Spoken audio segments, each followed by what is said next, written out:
दोस्तों, कभी कभी राजनीति और अर्थव्यवस्था में ऐसे धमाके होते हैं जिनकी गूंज कई दशकों तक सुनाई देती है। भारत के सोने के खजाने की कहानी बिल्कुल वैसी ही है।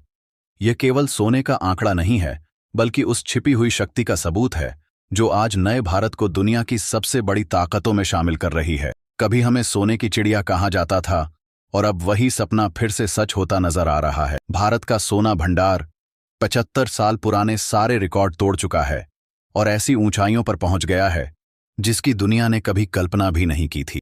आज भारत का सोना भंडार अकेले ही दुनिया के 117 देशों की पूरी अर्थव्यवस्था से बड़ा हो चुका है।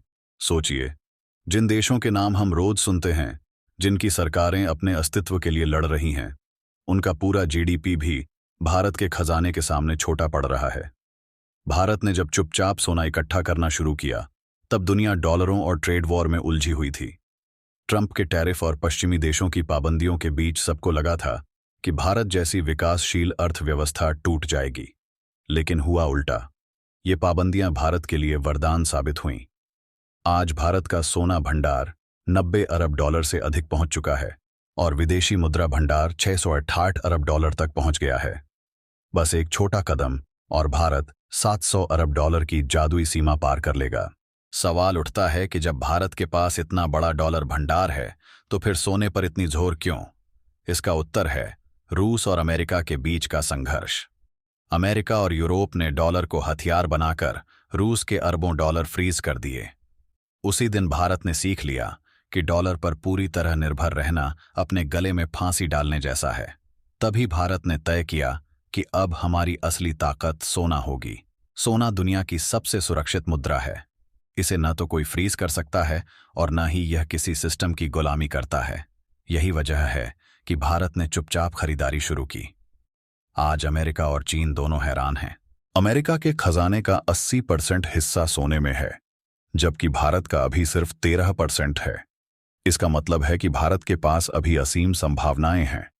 अगर आने वाले वर्षों में भारत भी 80% सोना भंडार तक पहुंचे, तो हमारे पास 6000 टन से अधिक सोना होगा और भारत अमेरिका के बाद दुनिया की दूसरी सबसे बड़ी सोना शक्ति बन जाएगा। यह खजाना सिर्फ अर्थव्यवस्था का नहीं, बल्कि राजनीतिक और सामरिक शक्ति का प्रतीक भी है। चीन भी सोना खरीद रहा है, लेकिन वह अपनी आंतरिक आर्थिक चुनौतियों के लिए, जबकि भारत का सोना हमारी सैन्य और रणनीतिक शक्ति का प्रतीक बन रहा है। अब सवाल यह भी है कि भारत धीरे धीरे सोना क्यों खरीद रहा है, एक साथ क्यों नहीं? कारण यह है कि सोने का बाजार बहुत संवेदनशील है। अगर भारत जैसे बड़े खिलाड़ी ने अचानक 200-300 अरब डॉलर का सोना खरीद लिया, तो कीमतें दोगुनी हो जाएंगी और हमें ही नुकसान होगा। इसलिए हमारी नीति है धीरे धीरे खरीदना और बाजार को झटका न देना। भविष्य में इस सोने का 3 बड़े स्तर पर उपयोग होगा। 1. सुरक्षा। अगर भारत पर युद्ध जैसी परिस्थिति में पाबंदियां लगेंगी, तो हम सोने के दम पर किसी भी देश से हथियार खरीद सकते हैं। 2. कूटनीति। छोटे देशों को कर्ज में फंसाने की बजाय भारत अपने सोने के भंडार से उनकी मदद कर सकता है।